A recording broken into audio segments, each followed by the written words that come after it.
Hey guys, welcome to Bartosz Explores, and here I'm going to explore Wendy's story with career elevation. And so she's got a video that at the beginning, we started this conversation on her channel, so go to Career Elevation to see the beginning, and this is us diving deeper. And we're just going to do it raw and just like talk about like the more in depth, like the real kind of, struggle of not being happy with a business or just thing that you created, because it's kind of counterintuitive. Like you've created your own business, your own entity, and you've poured your heart into it, and then you're like, but I hate it. Yeah. And it's like, well, what do you do, right? So I'm just really curious, like Wendy, what is your story? How did you come up? Like, how did you get into the business that you now don't like, and how are you kind of getting out of it? Sure. So my husband is the one who ultimately created Mo Deals, which is we resell items online. And I was working in a dental office as an office manager, and I loved every aspect of it. I helped sell the practice, and with selling the practice, I didn't like the new owner. So I was like, I have to get out.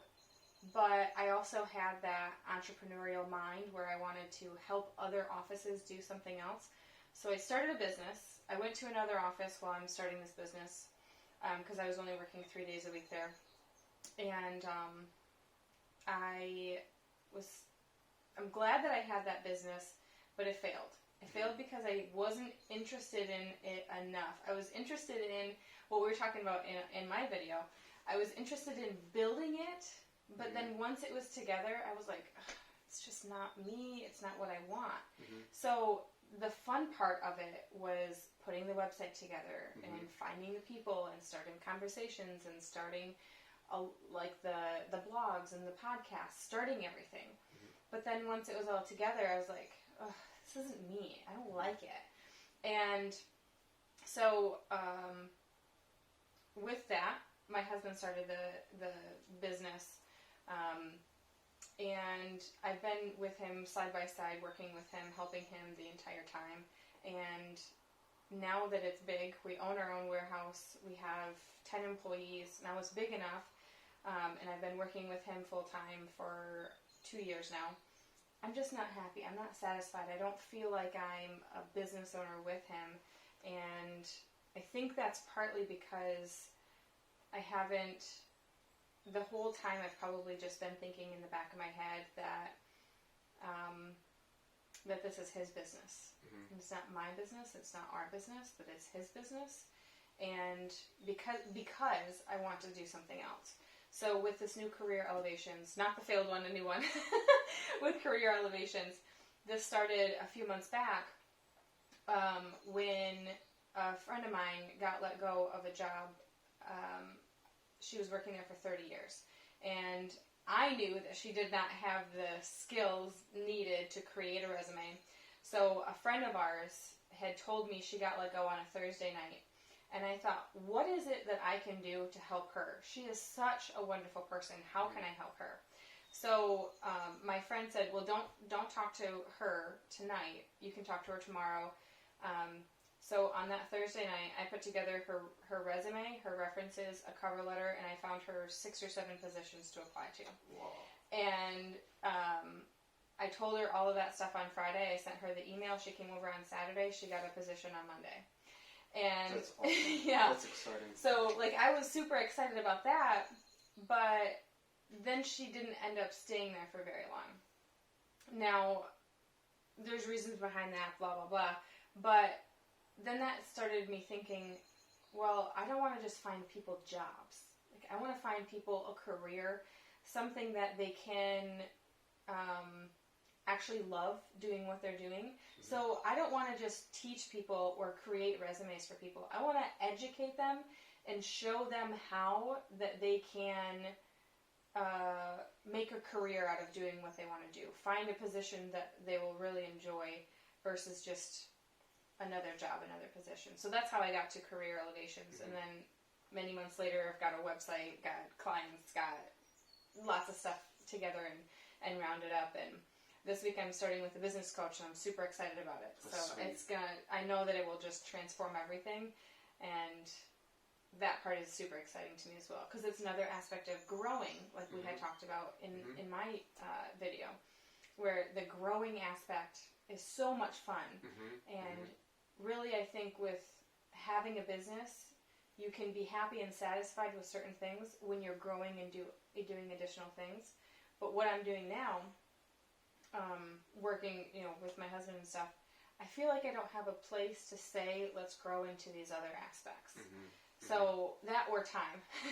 So, really trying to put my finger on what it is that I want to do has been a struggle. So I know that I'm going to be leaving with him full time, still married. I'm going to be working with him full time, working on my own full time, and helping people is my passion, is what I want to do. How did you figure out that was your passion? Like, what was it in those initial steps, like when you were working at the dental or what was it? When did you figure out shoot, I'm unhappy, and then how did you come around to understanding this is my passion, or I want to help people? How was that learning process? Because I think a big struggle for a lot of people, and including for me, it's I know I want to help people, I know I want to do something, but I know you said you helped your friends, but how did you know that helping people is what you wanted to do? Helping people has always made me so happy and so filled, I guess. And it doesn't seem like it's hard work. And they always say you should always find something that doesn't feel like work. And building resumes and helping people is something I'm very good at. I love interviewing people. And I interview for Mo Deals with my husband. And there's sometimes that I'm like, you don't want this job. You should do this instead. And, it comes back to bite me because, that could have been a really good candidate. But at the same time, I don't want a good candidate if they're not going to be happy doing what they would be doing with us. So ultimately being able to, get underneath of the questions and figure out the answers to those people. But I will say, working with that first job that I started out with, that I was telling you about, that I helped him sell the practice, I felt like I was co-owner with him. I was office manager, and if I said things need to be done this way, they were done this way. And if I said we need to update this, we would update it. So I really felt like I was co-owner with him, even though I had no money in it. I was just an employee. And then when we sold the practice and the new owner came in, I was very much an employee. And I felt like I had no say in anything. I had to ask for permission to do everything. And that's not how it was before. And so I realized those different aspects. And then when I went on to that other position before leaving and working with Mo, that second office was, again, more or less, I'm an employee. And I realized that with working with the first doctor, I really love the hands-on part, the part that I can say, I did this, I helped create this, I helped the evolution of this business. And I knew that in order for me to continue to feel that way, that I was going to have to create my own way for me to create my own evolution, if that makes sense. It makes complete sense.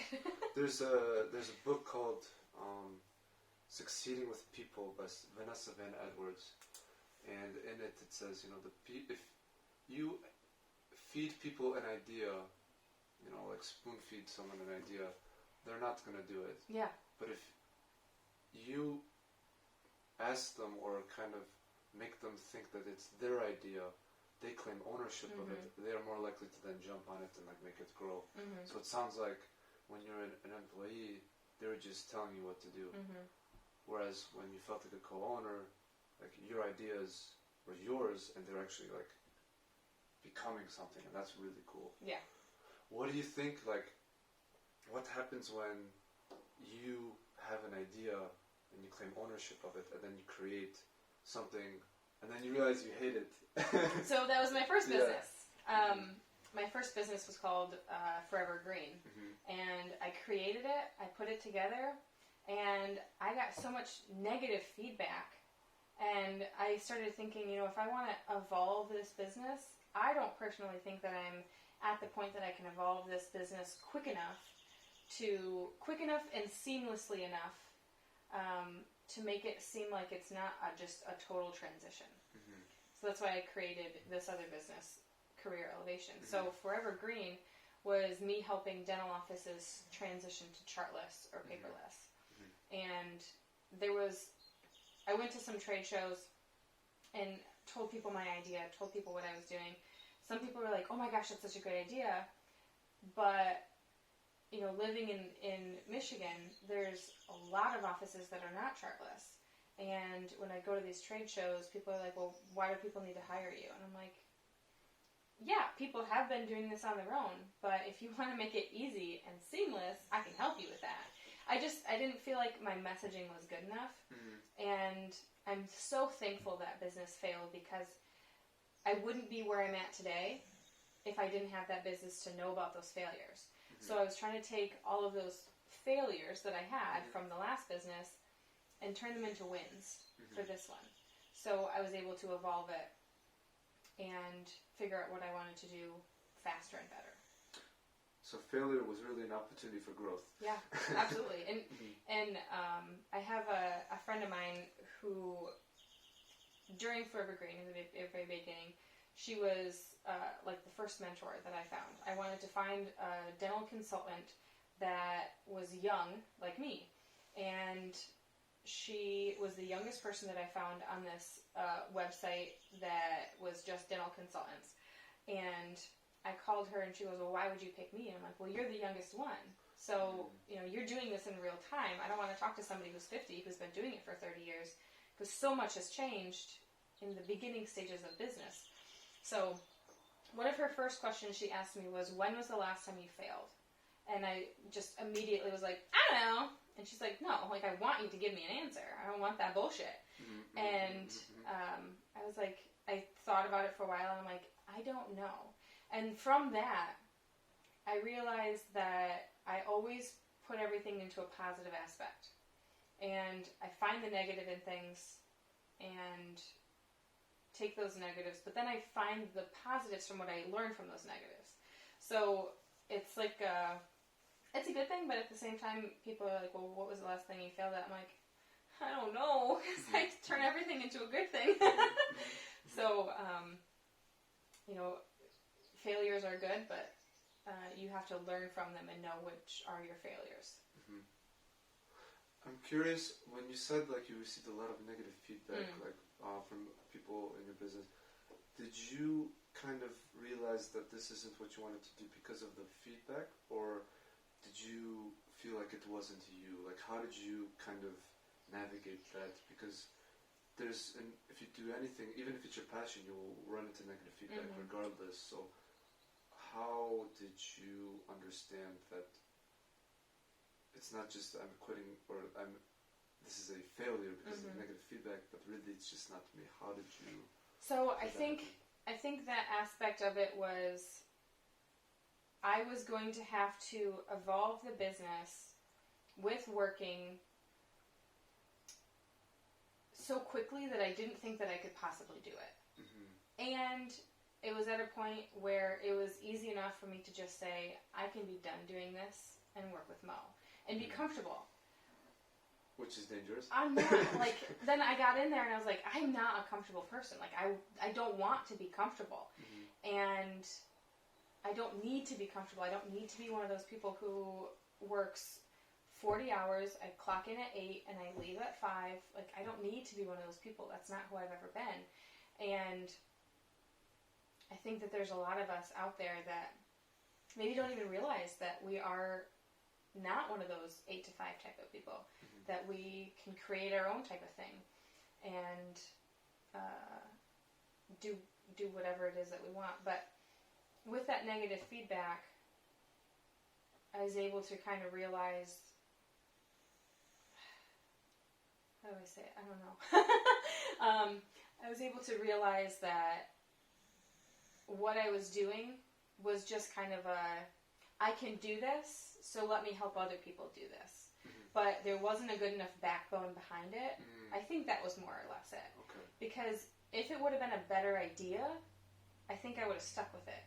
But I think that initially I was just grasping for something, and it wasn't a good concept from the beginning, which made me just be okay with leaving it. Whereas now you have, with career elevation, you have a much stronger backbone of okay, this is the idea, and here's my why, because I'm actually helping people get happier. Yeah. I mean, that's been the basis for, I think, a lot of great professions. I mean, doctors, psychologists, I mean, business owners. I mean, they're trying to make other people better or live better lives. Yeah. What would you suggest to someone that has no idea what their passion is, but they know they want to help people, and is kind of that's that hump? And yeah, what would you suggest to someone that I think a lot of people inherit or instinctively know that they want to help others,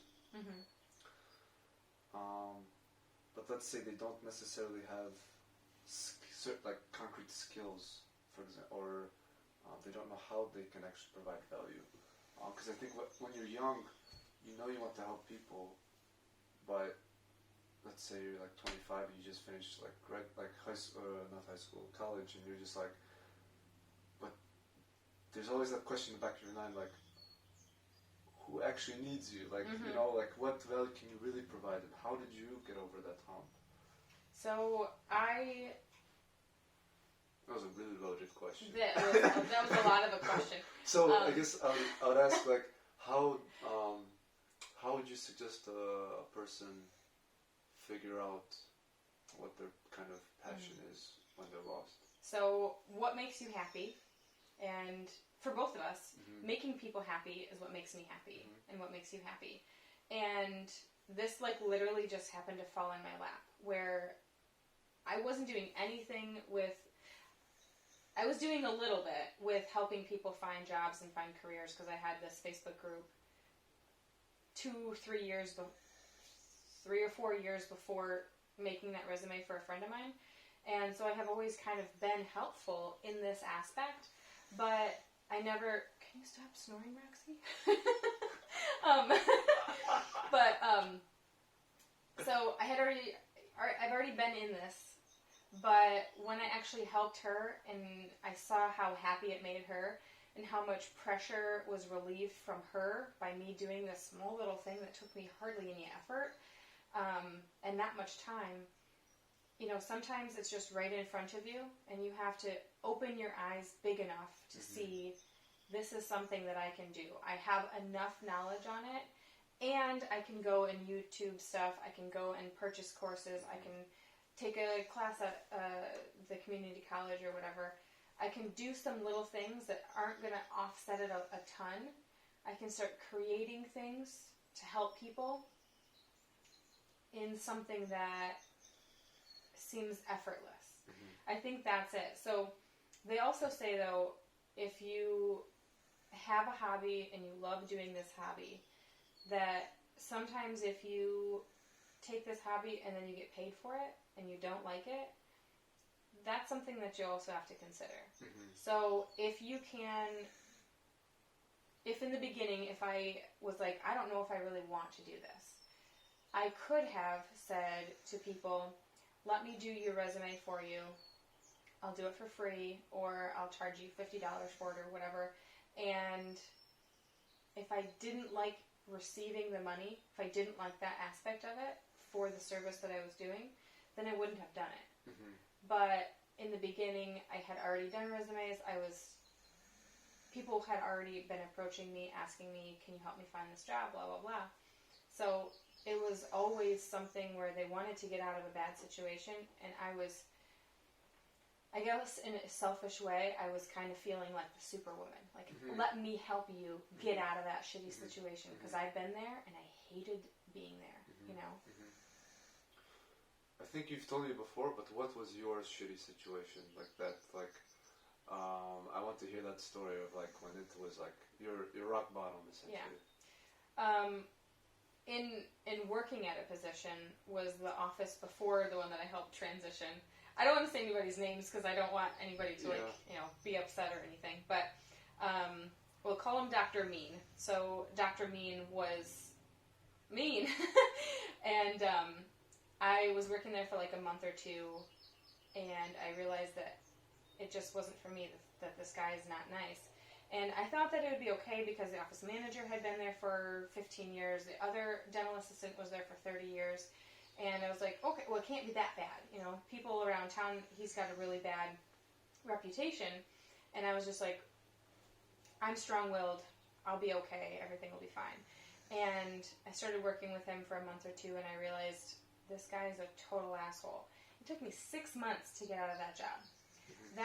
That's the feeling that I don't want anybody to ever have. Mm-hmm. And if you're feeling like that, I want to help you out. I don't want it to take you 6 months, because if it takes you that long and you're that unhappy, it's going to reflect into other jobs, mm-hmm. into other aspects of your life. Mm-hmm. And at that time, I was not happy with my relationship either. Not the relationship I'm in now, but a different one. And I think that helped solidify, I'm not going to be with him forever. I'm not going to be in this place forever. Life doesn't have to feel this shitty. Mm-hmm. I got to get out. Mm-hmm. So, kind of putting all those things together was the shift in my life, that I was destined for something more, and that life doesn't have to feel like shit. Mm-hmm. That's like an incredible story, because like you can. That's probably does that drive you? Like when you're knowing that I don't want people to feel that same feeling that I had. And you can look at a client in the eye and be like I understand mm-hmm. you, and like I want to help you, and it's not about the money at all. Yeah. It's like you are helping another soul mm-hmm. get out of hell, essentially. Yeah. That's incredible. That's awesome.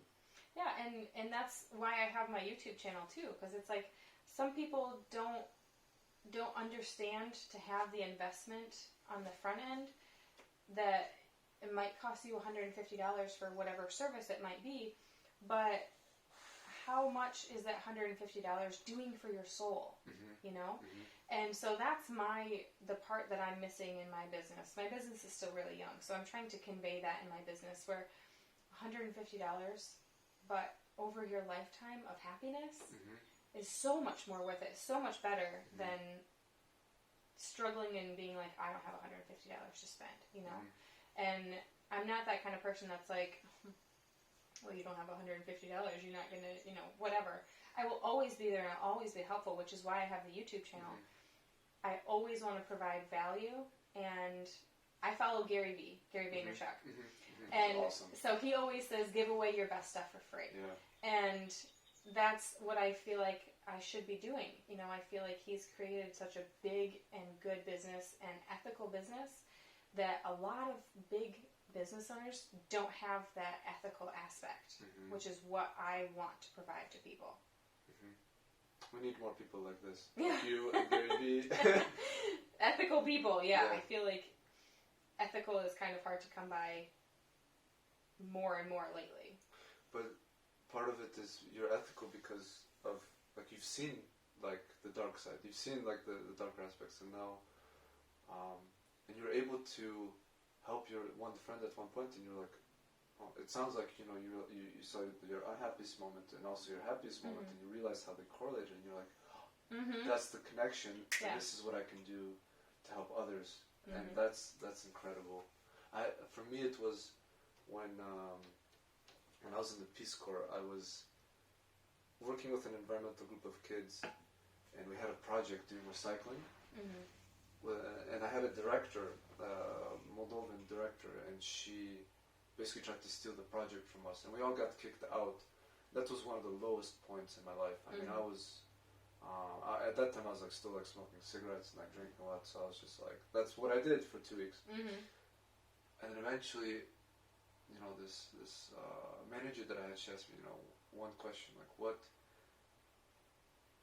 is there any hope? And when you answer no, then that means you've given up. Mm-hmm. But I couldn't answer that. I answered yes. So I reached that low point where I felt like, you know, I wasn't providing value. I wasn't like needed. I was literally had a baby like stolen from me. Mm-hmm.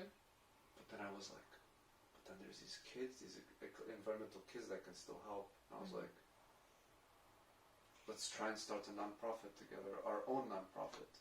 And like that low is what drove all of us to then create a non-profit and do more like projects, which are happening like to this day. But it's really inspiring, like when you can connect like with the low point, find the not just a positive way, but like a real life, like you in a way changed that lady, your friend's life by helping her, and like continuously pulling people out of the gutters and first you made yourself a better person, and now you're helping other people become better. That's a phenomenal work that you're doing. Yeah, thanks. How did you get over the hump of like this kind of self-doubt of like, you know, do I really know what I'm doing? And like, am I this, you know, imposter syndrome kind of thing? How did you get over that of like, you know, being certain that like you do have the skills to help others and being confident in your competency? I feel like no matter what business you're in, you're probably always going to feel some level of, I can't do it, I'm not good enough, this is too hard. Like, you're always going to have that. But realizing that you're made for more, you're made for better, you're made to help, will kind of shut that voice down.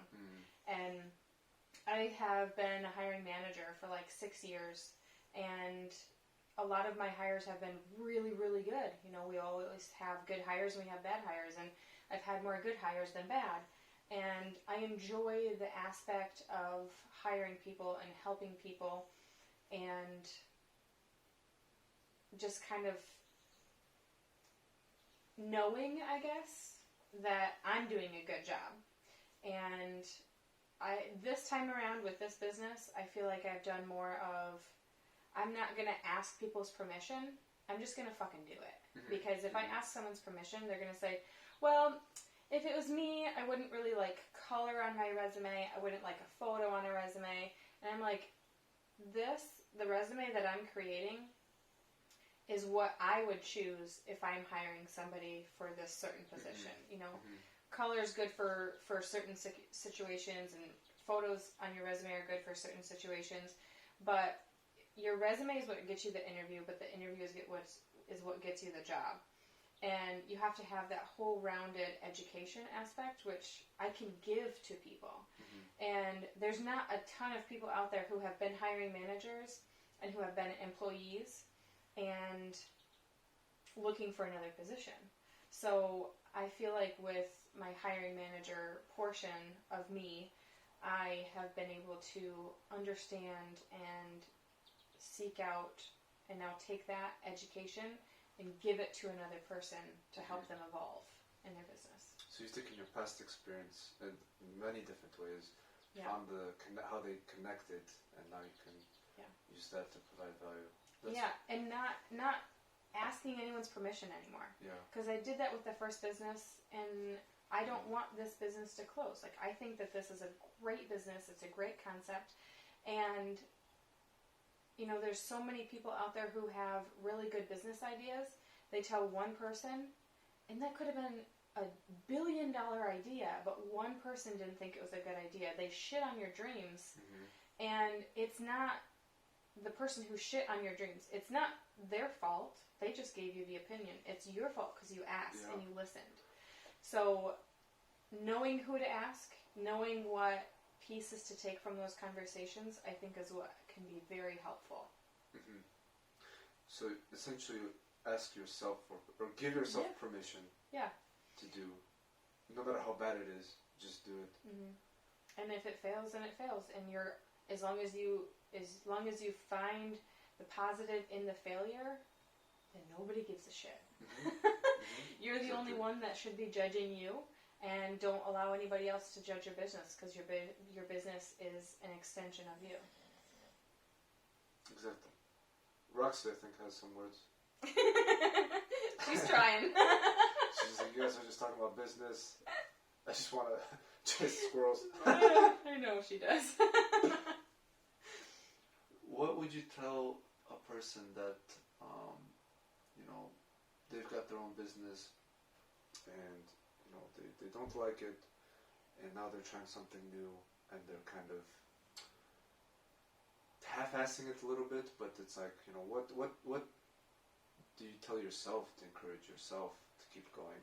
What is it? How do you talk to yourself? Maybe those are the words that like a viewer might need to hear. It's like, if you have your own business and you're finding yourself doing mundane things, doing things that you don't really enjoy doing, try your best either to pass that on to a business partner or an employee and do in the business what you enjoy doing. Because if you do things in the business that's just like, just have to write this form over and over and over. If you can give a task to somebody else and you can do another task that will make you happy, to just do that. Create another leg of your business that will make you happy.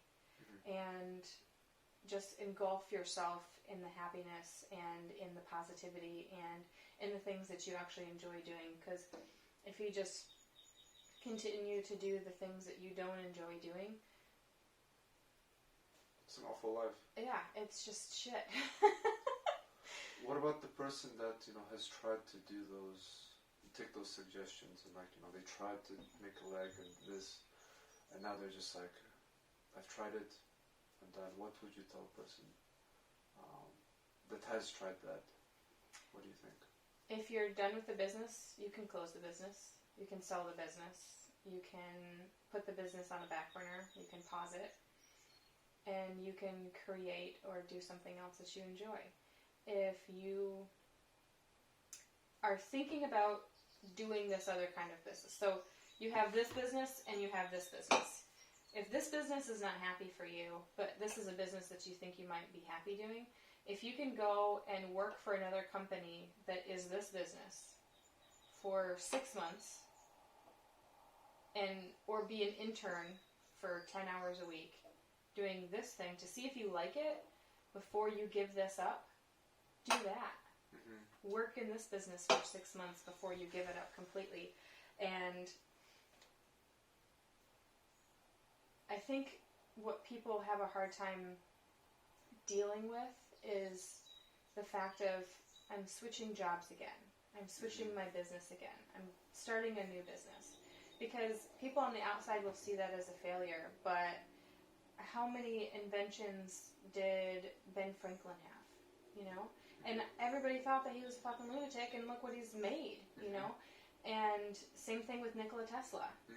He invented how many things, and who else got credit for it after he was gone, or he told other people about these things. So, don't feel like you're a failure because of what you're doing. Find a way to make those failures into wins and actually improve upon those things and do something more with those things. 100% agree. Those failures are often like, when you're in the moment, like it's like shit. It's so bad, but once you get through it, you're just like, you're so happy that they happened. You're like grateful. Like, I'm so happy. Like all the failures that I've had, and even like this business that I'm in, that I'm like, I feel trapped as hell, but it's like forced me to like analyze like what is it that makes me happy and take responsibility for like my own happiness, as well as like, and then on top of that, COVID is just this extra like, here you go, deal with this shit. But it's like, it's also forced us like to pause and be like, now we're gonna sit with this kind of pain and we're gonna figure out the road that will actually lead to happiness, rather than keeping yourself busy with like all this other stuff. Like, you actually have to pay attention. That's really cool. Yeah, Wendy, your story is really inspiring, I think. Thanks. And I think for a lot of people, it's when you're young and like single and like, you have no responsibilities and have no strings attached, like it's like easy, like you can switch this, that. But like, you're in the business with your husband and you're able to navigate that. I think a lot of people also need to hear that. Like, I'm sure there's a lot of people that feel stuck because of a family, spouse, or just living situation. And I think even with that, it's possible. Oh yeah.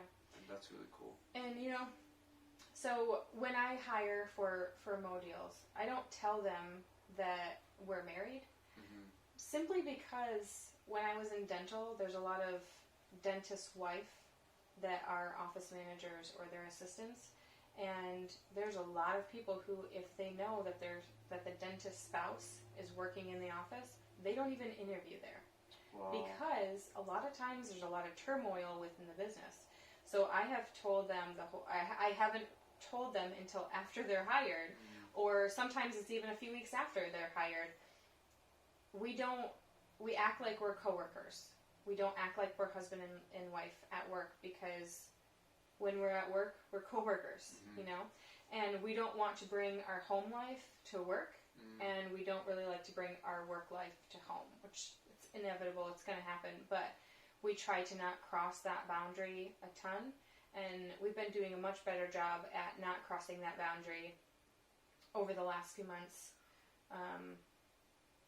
And I think that that's super helpful. So if you are married or you're in a relationship with somebody, or you're best friends with them even, just make sure that you have open communication. I think that that's one thing that can be very helpful. And if you are married to the person who you're working with,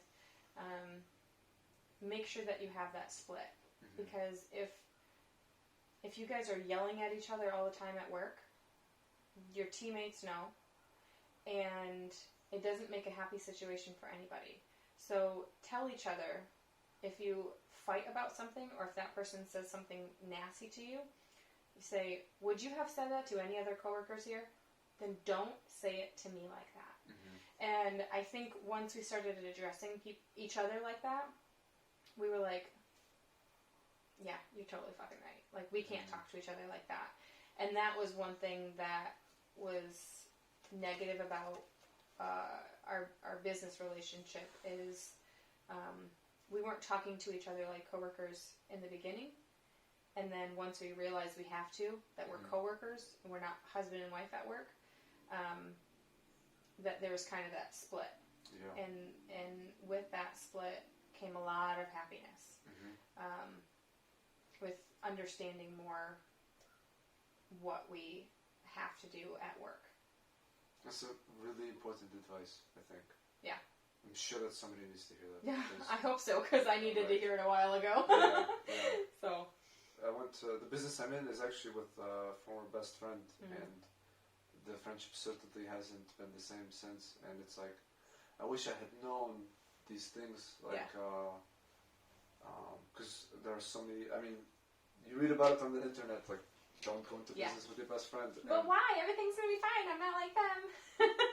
And I'm that idiot that did it, and I'm just like, now why am I surprised that things didn't go? But it's so true, and maintaining those boundaries and open and honest communication, that's super key. Yeah, in business. And my husband and I, my best friend and her husband, like, we're all four of us are really good friends, and we've been contemplating going in to purchase rental homes together, and something in the back of my head is just saying, I don't want to give up this friendship for any reason, which I think we're all really logical people, and that if somebody had a problem, that we would talk about it versus just like ending the friendship.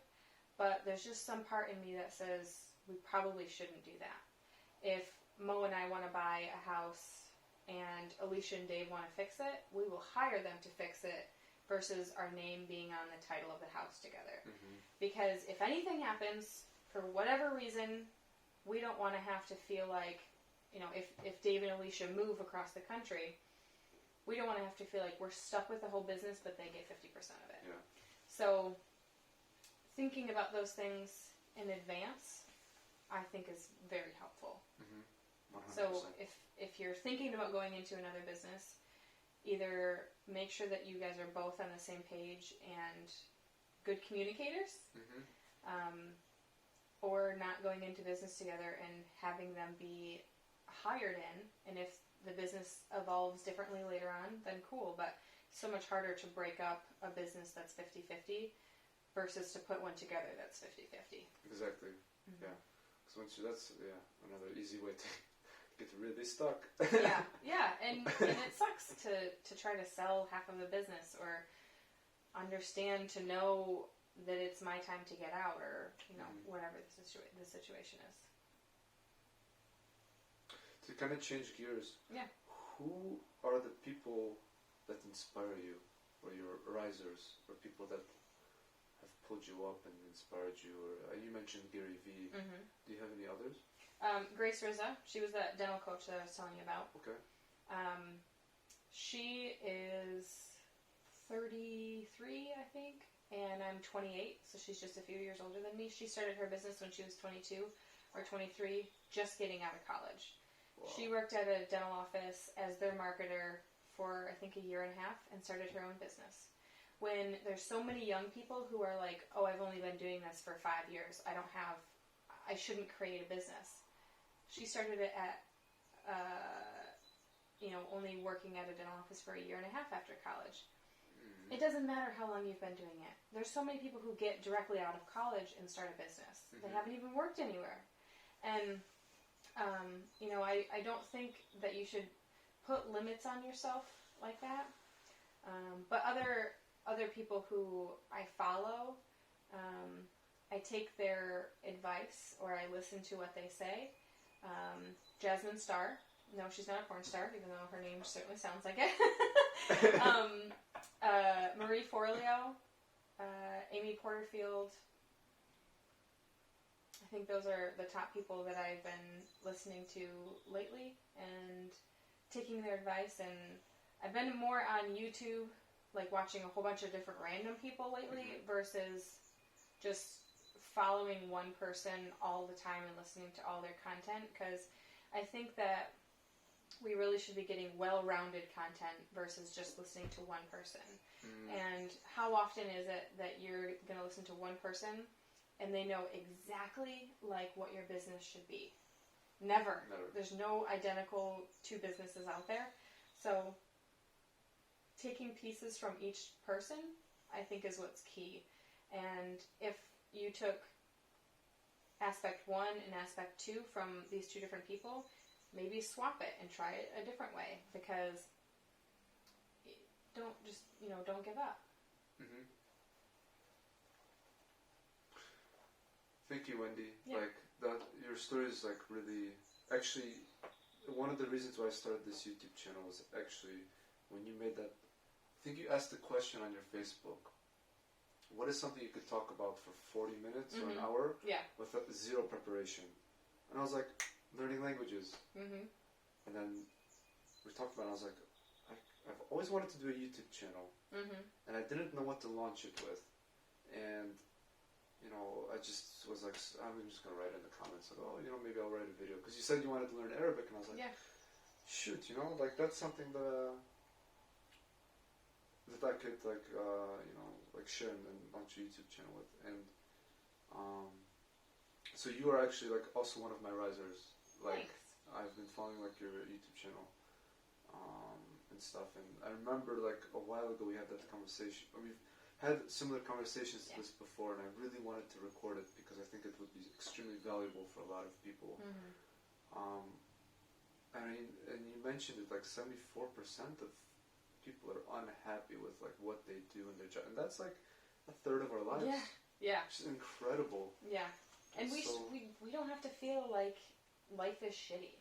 Life is bad in some aspects, and it's worse for some people than for others, but you can take the negatives and you can dwell on them, or you can take the negatives, find the positive, find what you learn from it, and understand that negative thing doesn't need to happen again. That you can either not put yourself in that situation, or you can kind of get around it. And I think that's what I've been trying to do my whole life, is just to make myself be happy all the time. And so far I've done a pretty damn good job at it. So I'm thankful for that. It's a great example, and I think people need to hear what you say in your story and your approach to things, because I think it's not just positivity, but you take action. Mm-hmm. That's important, I think. Yeah. So, if you guys want to check out Wendy's channel, it's Career Elevation. YouTube, you have to have a certain amount of followers before you can actually have a handle. So I don't have enough followers yet, unfortunately. But I can put it in the comments once you release it, or you can put it in the show notes, and so people can find it. Yeah, I'll put her information in the notes. If you guys are looking for a job or resume and need help, or mock interview, because I really enjoy doing those the most. Go to Wendy for those. Yes, she's really good. You helped me with an interview question. It was what is your greatest weakness? And I'll never forget this. It was I think sympathy or empathy. Empathy. And I used it, and the interviewer was like taken aback. They were like, "Wow." Yeah, it's a good answer. Yeah, really. Yeah, I actually got that from one of the people who still works for Mo Deals. She said that, and I was like, "Oh my god, that's like the best answer ever." Yes. And so I had to steal that answer from her and give more of an example. But yeah, I agree. Yeah, it's really good. Is there anything else that you'd want to say, like closing? I think we covered a lot. We talked about a lot of stuff, and in my video on my channel, I think that we went over the foundation of the beginning of this, and I think that that's going to be really helpful to understand and see both aspects of it. So I'm super excited for when both of these get released, and I can't wait to see in the comments below who we've been able to help and how we've been able to help you and what you've been able to realize from my channel or from your channel, because we can only give really good content if we know how to help.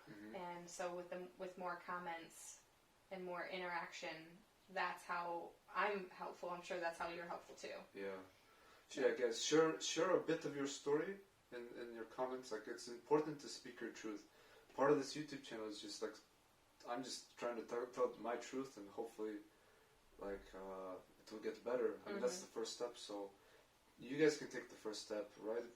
What you're struggling with in the comments. And I also suggest watching Wendy's video first on her channel, because that is how we got to this point. So if you just stumbled on this video, you might not know where this is all coming from. I'll put your video in the description. Watch that one first, and then come back to this one if you find it valuable. And yeah, thank you so much, Wendy. Yeah. This was like a much needed conversation. I think so too. Yeah. Thanks for having me. Yeah. Thank you. All right, guys.